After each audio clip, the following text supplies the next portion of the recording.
예, 오늘 마태복음 17장 1절로 8절에 있는 말씀이 되겠습니다. 우리 다 같이 한번 인사합니다. 옆 사람 같이 하시고 앞뒤 사람 같이 하실 때 지난 한 주간 동안 평안하십니까? 인사합니다. 지난 한 주간 동안 평안하십니까? 평안하십니까?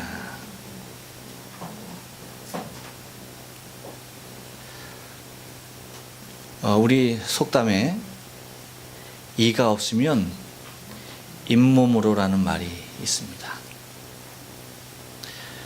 이 말뜻은 우리가 잘 아는 대로 있던 것이 없어져서 불편하더라도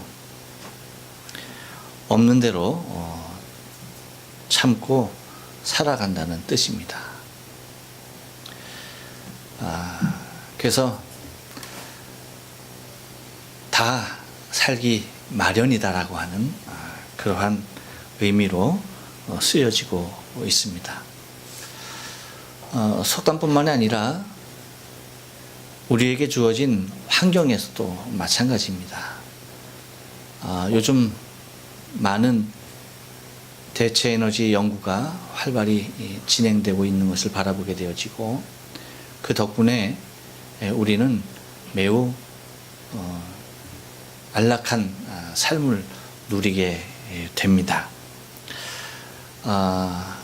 옛날에 제가 소학교 다닐 때 방학 때마다 시골을 가면은 충북 영동 그 황간이라고 하는 조그만 동네입니다. 여러분 혹시 경부고속도로 타고 온 황간 인터체인지 아십니까? 네, 거기입니다. 가서 이제 겨울 방학을 나게 되거나 여름 방학을 나게 되면은 겨울 방학이 기니까 항상 겨울 방학에는 항상 갔죠. 그러면 큰아버지하고 사촌 형님들하고 늘 산으로 나무를 하러 갔어요.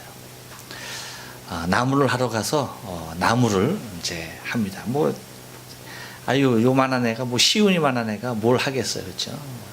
따라서 재밌게 가서 노는 거죠.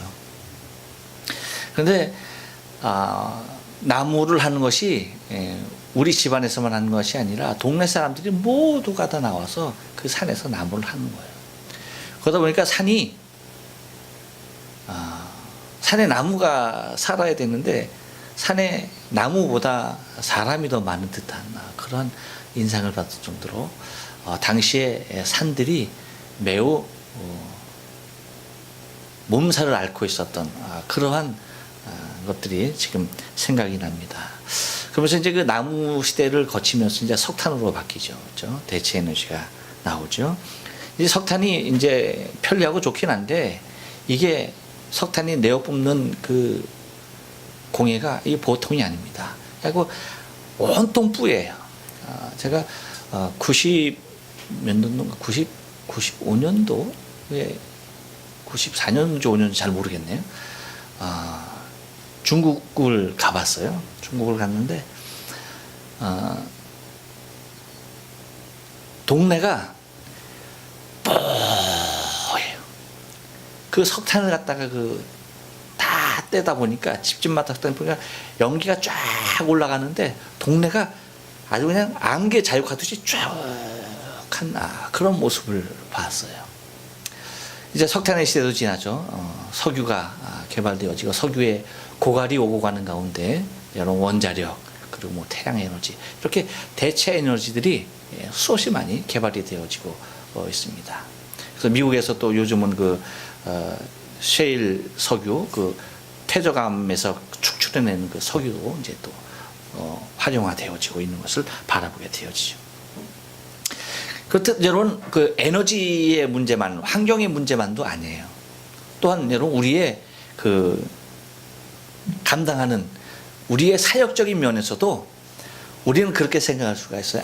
나 아니면 안 될 것 같은 그러한 생각이 있어요.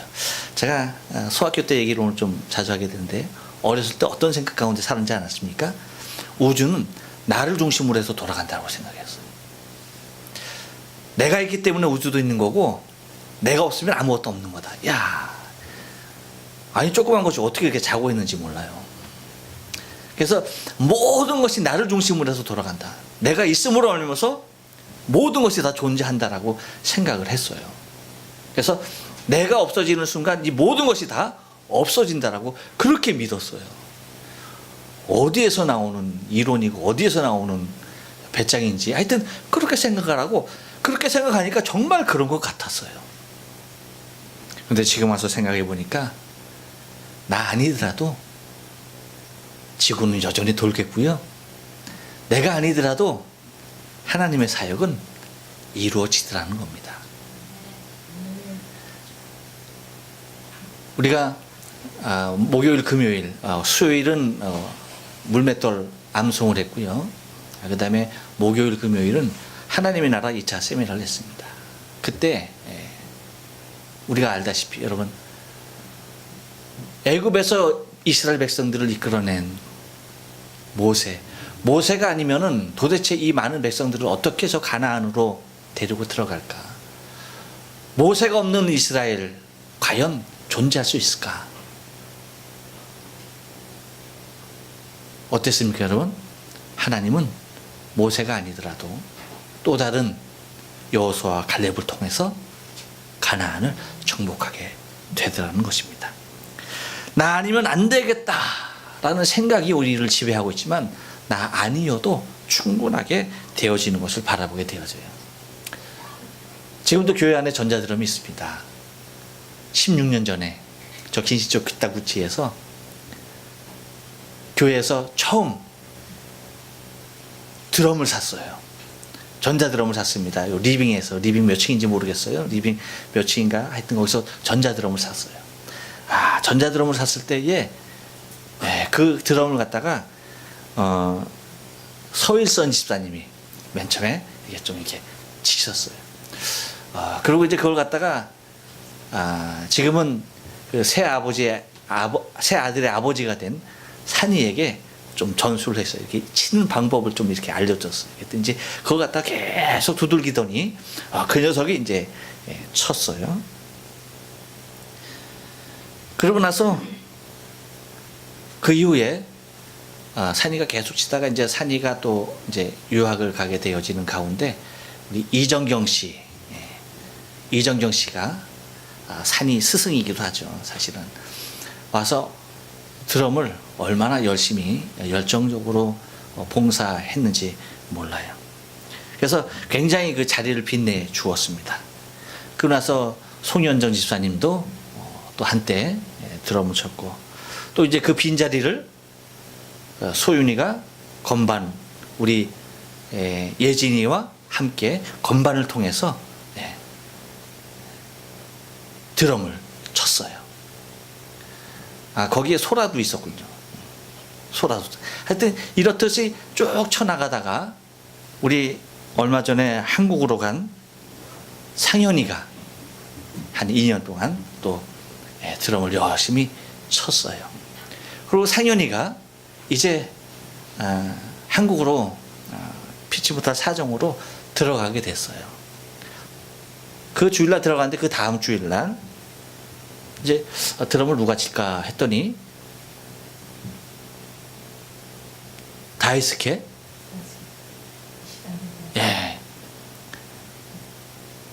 다이스케 군이 와서 또 드럼을 치게 되더라고요. 그러니까 빈자리가 나 아니면 안 될 그러한 모습으로 보였던 그곳이 누군가를 통하여서 그 자리를, 그 명맥을 이어가면서 계속적으로 되어지더라는 것입니다. 이렇듯 사람이 살아가는 상황 가운데는 그 무엇인가 대처할 수 있는 그 모든 것들이 다 주어지는 것을 바라보게 됩니다. 그러나 여러분 우리의 삶 가운데 그 누구도 또한 그 무엇으로도 대신할 수 없는 오직 한 분이 계십니다. 오늘 본문을 통해서 우리에게 보여주고 계신데 오늘 본 말씀 8절 말씀 보니까 오직 예수 외에는 한번 따라서 합니다. 오직 예수 외에는 그렇습니다. 오직 예수 외에는 이 얘기가 뭐냐면 베드로가 위대한 신앙의 고백을 하죠. 그 신앙의 고백을 주님께서 축복하십니다. 그런데 바로 무엇했습니까? 베드로가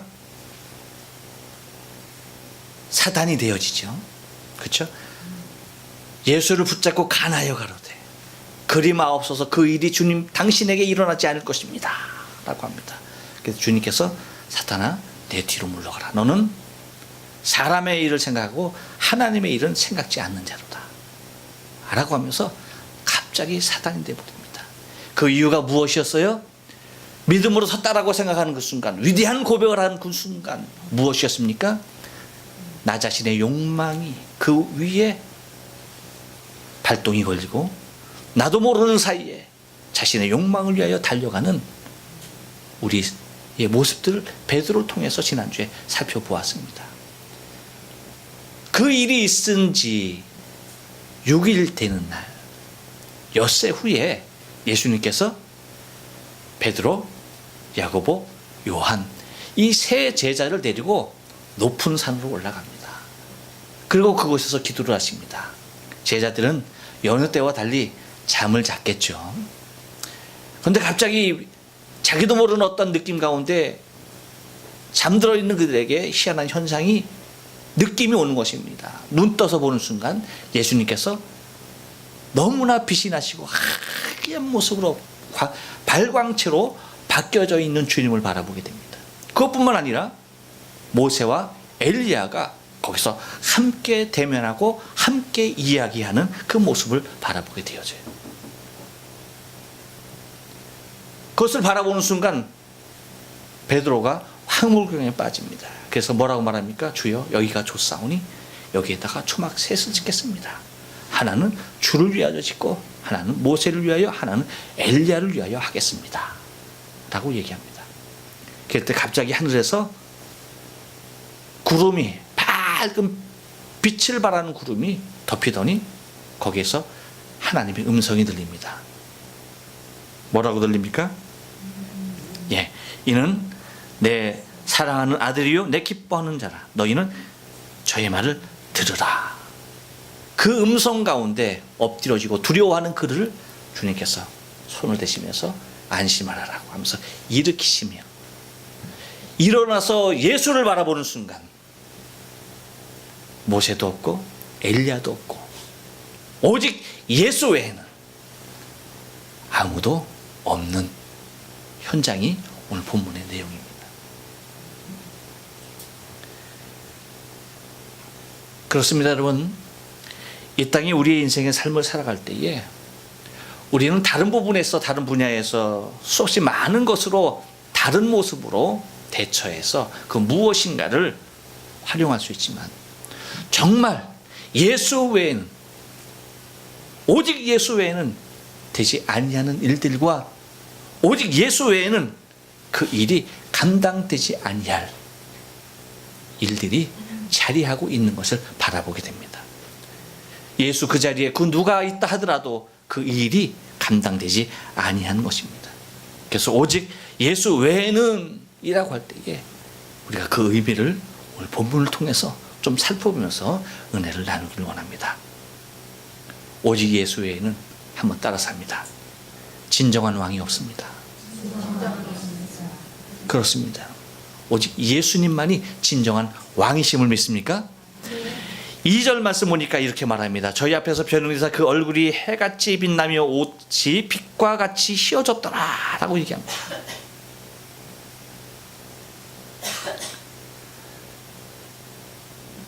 왜 이 말씀이 오직 진정한 왕이 예수일까? 우리는 바로 지난주에 보았던, 그러니까 16장 맨 마지막 절입니다. 28절 말씀을 한번 여러분 생각해 보세요. 성경 같은 페이지에 있으니까 아마 여러분 보기가 편하실 겁니다. 거기서 뭐라고 말합니까? 예수님께서 이렇게 얘기해요. 진실로 너희에게 이르노니 여기 섰는 사람 중에 죽기 전에 인자가 왕권을 가지고 오는 것을 볼 자들도 있느니라. 할렐루야. 네. 그렇게 말합니다. 그리고 이 일이 있은 후 엿새 후에라고 얘기하고 있는 거예요. 이렇게 말씀하신 후에 엿새 후에 베드로, 야고보, 요한을 데리고 변화산 성으로 올라가는 겁니다. 거기에서 예수님께서 발광체의 모습으로 변하시면서 주님께서 그들에게 얘기했던 그 말씀, 이 땅에 진정한 왕이 누구인지에 대하여서 제자들은 아직도 정치적인 모습에서의 메시아, 이 땅의 왕을 찾고 있었지만 진정 이 세상에 참된 왕이 누구냐에 대한 그 모습을 당신의 변형된 모습을 통하여서 그들의 눈앞에 나타나 보여주심으로 말미암아서 곧 우리가 맞아야 할 예수 그리스도 진정한 왕, 이 땅에 다시 오실 그분을 그들이 변화산성에서 먼저 목도하게 되었던 것입니다. 예수님만이 진정한 왕이십니다. 예수님만이 이 땅의 진정한 통치자요, 예수님만이 우리의 왕 되심을 우리는 믿습니다. 그러므로 이 땅에 그 다른 왕이 없는 거예요. 만약에 예수 이외에 다른 것이 우리에게 왕으로 존재한다면 우리의 신앙에 큰 위기가 닥치게 되는 것입니다. 예수님만이 왕이시요 예수님만이 나를 통치하시는 분입니다. 그래서 우리가 바라보듯이 이 땅의 역사가 하나님이냐 사단이냐 라고 하는 주권 싸움, 이것이 지금도 내 안에서 계속적으로 일어나고 있는 거예요.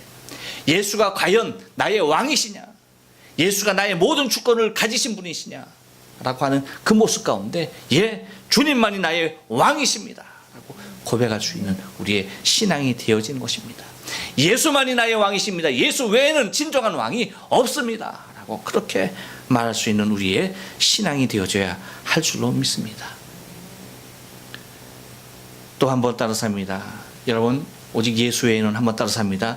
진정한 창조주가 없습니다. 3절 말씀 보니까 이렇게 말합니다. 때에 모세와 엘리야가 예수로 더불어 말씀하는 것이 저희에게 보이거늘이라고 말합니다. 이 모습이 여러분 한번 생각해 보세요. 베드로가, 야고보, 요한이 이 모습을 바라봤을 때 과연 어땠을까라고 하는 거예요. 이 세상에서 보지 못했던, 이 세상에서 결코 단 한 번도 체험하지 못했던 신비로운 경험입니다. 그러니까 예수님의 변형체를 미리 본 거죠. 미리 본 거죠. 이 땅에 다시 오실 예수 그리스도의 모습을 그들이 미리 본 것입니다. 그런데 이 모습을 보면은 여러분, 베드로, 야고보, 요한뿐만 아니라 그 누구라 할지라도 베드로와 같은 말을 할까요, 안 할까요?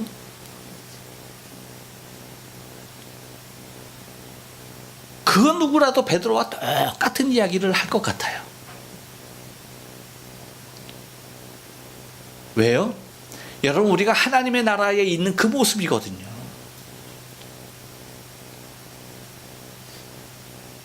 주님께서 진정한 왕으로 계시는 그 모습이거든요. 그러니 그 모습이, 그 환경이, 그 지금 이루어지는 그 상황이 얼마나 황홀하겠습니까? 세상의 모든 근심이 사라졌어요. 그냥 예수님 변형체 그것만 보므로도 너무나도 평안이 찾아오고 안식이 있는 거예요. 그 하나 그 모습만 봐도 너무나 경이롭고 은혜가 되는 거예요. 그래서 베드로가 얘기하는 것, 여기가 좋습니다. 여기가 좋습니다. 이렇게 잘못이에요? 그렇죠. 그거 잘못 아니에요. 여러분, 우리도 어쩌다가 한번 이렇게 밖에 나가서 좋은 데 가면 뭐라고 얘기해요? 우리가 반드시 집에 가야 되지만, 집에 반드시 돌아가야 되지만 뭐라고 합니까? 이야, 좋다. 아유, 여기 그냥 일주일만 살았으면 좋겠네. 아, 그래요, 안 그래요? 가봤어야지. 아, 그런 데 있어요. 그런 데 있어, 가면. 아, 정말 좋은 곳이 있어요.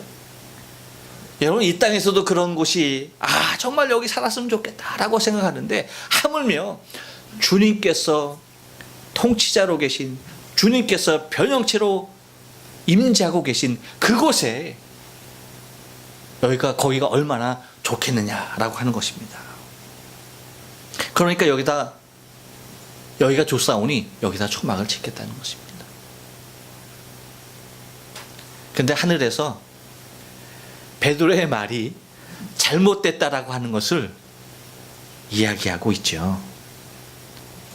여러분 한번 생각해 보세요. 무엇이 잘못일까? 그래서 베드로는 예수님 앞에 우리가 지난주에 봤듯이 사단아 내 뒤로 물러가라 하면서 사단이란 칭호를 받는 아주 불효령을 받았습니다. 불효령. 그러니까 조금 조심스러워졌죠. 그 조심스러워진 모습 우리가 좀 찾을 수가 있어요. 본문에서 4절 말씀에서 이렇게 얘기합니다. 베드로가 예수께 여짜와 가로되 주여 우리가 여기 있는 것이 좋습니다. 조심스럽게 얘기한 다음에 더 조심스럽게 이렇게 말합니다. 주께서 만일 원하신다면, 그렇죠? 주께서 만일 원하시면, 아니 원하지 않으면 내가 안 하겠고요. 만일 원하신다면요 라고 얘기하는 거예요.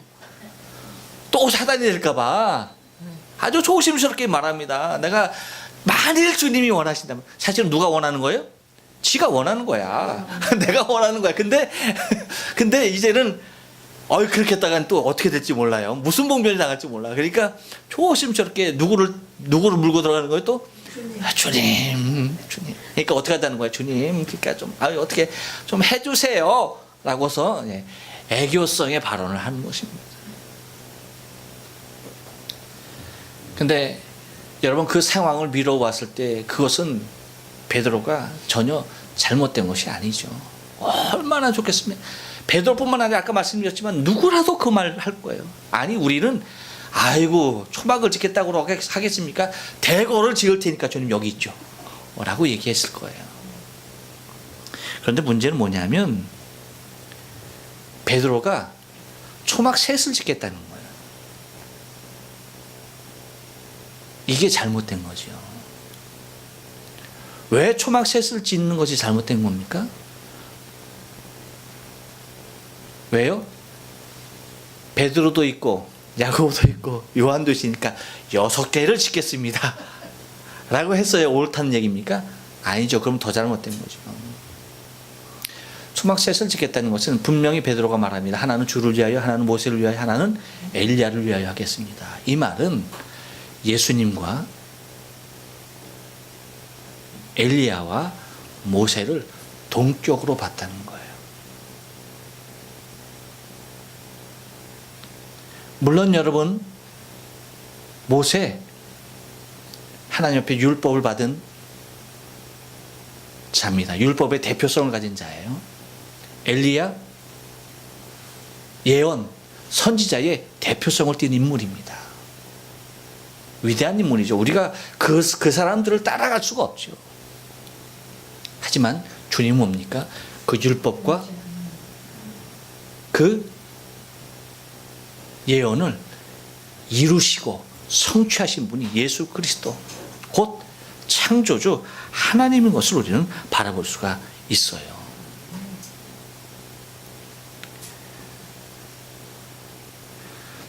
여러분 베드로가 여러분 한번 생각해 보세요. 어떻게 예수님은 봤으니까 알지. 그렇죠? 근데 모세 그 당시로 1500년 전 사람입니다. 엘리야 그 당시로 900년 전 사람이에요. 아니 1500년 전 900년 전 그 사람의 얼굴을 어떻게 알아보겠어요? 지금이야 디지털이 있으니까 눌러만 대면 영구 보존되지만 여러분 어떻게 모습을 알겠습니까? 예수께서 말씀하시는 거죠. 부르신 거죠. 모세를 부르고 엘리야를 부르고 부르신 거죠. 어디에 있는? 천국에 있는. 여러분 왜 주님께서 창조주가 되시고 왜 주님께서 모든 것의 주인 되신 것을 우리가 알아야 하느냐라고 한다면 바로 이 장면이에요. 사람이 여러분 죽은 사람이 그 누구도 이 땅에 올 수 있습니까? 없습니까? 없어요. 하나님의 나라에 간 사람이 이 땅에 다시 올 수는 없는 거예요. 그것을 할 수 있는 분은 오직 누구밖에 없는 겁니까? 창조주 하나님밖에 없는 거예요. 생명의 주인 되시고 생명을 다스리시는 창조주 하나님, 그분 외에는 천국에 있는 사람을 이 땅 가운데 불러낼 존재가 자리하지 않는 것입니다. 예수께서 창조주 되시기에 천국에 있는 그 어떠한 생명도 이 땅에 불러내서 대화하시는 그 모습을 바라보게 된다는 것입니다. 곧 베드로가 얘기했던 것은 이 초막 셋에 동격으로 그 사람들을 생각하고 있었던 것이 잘못된 것이죠. 그래서 거기에 대하여서 질책을 하고 있는 것을 바라보게 됩니다. 여러분 한번 생각해 보세요. 솔로몬이 하나님의 성전을 다 건축했어요. 하나님의 성전을 건축하고 나서 한 고백이 무엇인지 아십니까? 뭐라고 얘기해요? 이렇게 말합니다. 열왕기상 8장 27절에 이렇게 얘기해요. 하나님이 참으로 땅에 거하시리까? 하늘과 하늘들의 하늘이라도 주를 용납지 못하겠거든. 하물며 내가 지은, 내가 건축한 이 전이 오리까? 내가 건축한 이 성전에 하나님께서 거하시겠습니까? 라고 하는 거예요. 어떻게 하늘의 하늘들이라도 하나님을 용납하지 못하는데, 하나님을 받아들일 수 있고 그것에 모시지 못하는데, 하물며 내 손으로 지은 성전에 하나님이 어떻게 그렇게 고백했어요. 창조주 하나님이 초막에 거하실 분이 아니죠. 하지만 구약에 와서 어떻게 하셨습니까? 하나님은 내가 너희와 함께 한다라고 하는 임재의 증거로 그 백성들 가운데 함께 했던 그분이 바로 하나님, 창조주 하나님이셨어요. 곧 오직 예수 외에는 진정한 창조주가 없다는 사실을 우리가 바라봐야 합니다. 또 하나, 오직 예수 외에는 한 번 더 따라서 합니다. 진정한 진리가 없습니다. 그래서 그 상황 가운데 초막셋을 짓겠습니다라고 하니까 5절에서 하늘에서, 그래서 말할 때에 라고 얘기합니다. 누가 말할 때입니까? 베드로가 그렇게 얘기할 때에, 베드로가 예수님 앞에서 재롱 떨면서 그렇게 얘기할 때에 뭐라고 말합니까? 호련히 빛난 구름이 저희를 덮으며 구름 속에서 소리가 나서 가로되 이는 내 사랑하는 아들이요 내 기뻐하는 자니 너희는 뭐라고요? 저의 말을 들으라. 할렐루야. 너희는 저의 말을 들으라. 곧 말씀이 육신이 되어 오신 예수 그리스도, 진리 그 자체이신 분입니다. 말씀으로 천지를 창조하신 본체이십니다. 그러므로 예수께서 무엇을 하든지 그 말씀은 뭡니까? 우리가 우리의 신비에 새겨야 할, 우리의 마음판에 새겨야 할 진리가 되는 것입니다. 무엇으로 말씀하시든 어떻게 말씀하시든 그 말씀은 우리가 우리의 마음에 새기고 우리의 삶으로 순종하며 나갈 수 있는 진리가 되는 것입니다. 왜요? 그분 자체가 진리시기 때문이에요. 진리신 그분이 이 땅에 육신의 몸을 입고 오셨기 때문입니다. 오직 예수님만이 참된 진리임을 믿습니다. 이 땅에 수없이 많은 사람들이 진리를 찾아 헤맵니다. 이것이 참일까 저것이 참일까, 이것이 진리일까 저것이 진리일까, 무엇일까 찾아 헤맵니다. 하지만 이 땅에 진정한 진리는 오직 예수 그리스도 한 분이십니다. 오직 예수 그리스도 외에는 참된 진리가 없는 것입니다. 오직 예수 외에는 한 번 더 따라서 합니다. 진정한 구원자가 없습니다. 예, 6절 말씀 보니까 이렇게 말합니다. 7절 말씀 보니까 이렇게 말합니다. 예수께서 나와 저희에게 손을 대시며 가라사대 일어나라 두려워 말라 하신대 라고 말합니다. 지난주에는 예수님 앞에 사탄이라고 된탕 혼나더니 이번 주에는 밝은 빛이 그들을 덮고 하늘에서 하나님의 음성이 나와서 너희는 저의 말을 들으라 라고 하시는 호통 소리에 그들은 엎드려 두려워 떨고야 마는 것입니다. 그 두려워서 떨며 사시나무 떨듯이 떨고 죽은 자와 같은 모습으로 되어 있는 그들을 주님께서 찾아가셔서 손을 대시며 그들을 일으키시며 뭐라고 말합니까? 두려워 말라라고 말씀하십니다. 우리의 구원자, 우리의 위로자 오직 예수 그리스도 한 분이십니다. 우리의 인생에 어떠한 두려움이, 우리의 인생에 어떤 어려움이, 우리의 인생에 어떤 곤란이 있다 하더라도 그 상황 속에서 나를 구원하시고 나를 일으켜 세우실 분은, 그 두려움을 떨치고 나를 온전하게 하실 분은 오직 예수 그리스도 한 분입니다. 오직 예수 외에는 그 누구도 나를 그 두려움에서 구원할 자가 없고 그 상황에서 구원할 자가 없는 것이 오직 예수입니다. 그 주님의 음성을 듣고 제자들이 일어나서 눈을 들어서 상황을 살펴보니까 이렇습니다. 8절에서 제자들이 눈을 들고 보매 오직 예수 외에는 아무도 보이지 아니하더라. 할렐루야. 이것이 신앙의 완성입니다. 이것이 우리가 궁극적으로 추구해야 할 우리의 신앙의 본질이에요. 예수 외에는 그 누구도 보여서는 안 돼요. 옆 사람의 얼굴을 봅니다. 누가 보입니까? 그러면 안 되는 거예요. 권사님 보이면 안 되는 거예요. 예수가 보여야 돼요. 내가 누구에게 권사로 보이고 내가 누구에게 집사로 보이면 그거 잘못된 거예요. 여러분, 제가 누구로 보여요?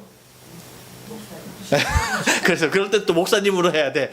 예수님이 하면 또 이상해지는 거. 사이비가 그런 데서 나오는 거예요.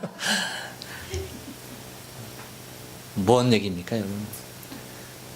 삶 속에서 우리가 드러내야 할 분은 예수예요.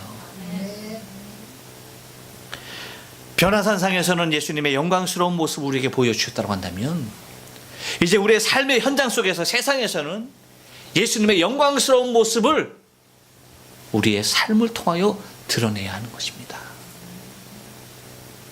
그래서 오직 예수 외에는 그 누구도 자리하지 아니하고, 오직 예수 외에는 그 누구도 보이지 아니하는 그 신앙의 정점, 그 신앙의 완성, 오직 예수 외에는 그 무엇도 존재하지 않습니다. 오직 예수가 전부입니다 라고 고백하는 귀한 신앙의 삶이 되어져야 할 줄로 믿습니다.